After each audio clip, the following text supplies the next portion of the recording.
ভাগ্যফল বিচার পার্ট 2। ভাগ্যভাব।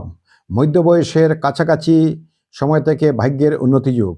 চাকরি ও ব্যবসা দুটি শুভ, তবে অর্থপ্রাপ্তি ও ভাগ্যোন্নতি বয়স 33 থেকে 42 বছরের মধ্যে জীবনে প্রতিষ্ঠা লাভ হবে। কর্মভাব শুভ, ছোট পদ থেকে বড় পদ লাভের সম্ভাবনা। কর্মে শুভ হলেও গুপ্ত শত্রুর দ্বারা ক্ষতির আশঙ্কা। বিভিন্ন কাজে দক্ষতা থাকবে।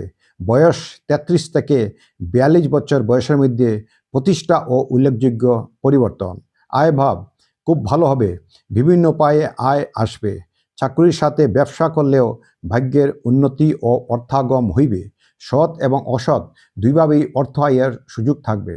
ব্যয়ভাব জমি বাড়ি করা, সংসারের সদস্যদের ঘুরে বেড়ানো এবং সামাজিক মর্যাদা বাড়ানোর জন্য বহু অর্থ ব্যয় করবেন।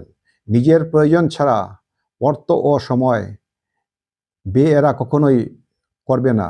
বয়স 33 থেকে 42 বছর বয়সের মধ্যে বিশেষ আর্থিক লাভ হবে। এরা জীবনে খুব কম অর্থকষ্টের মধ্যে দিয়া প্রতিবাহিত হয়। এদের অর্থভাগ্য শুভ। নমস্কার। হর হর মহাদেব।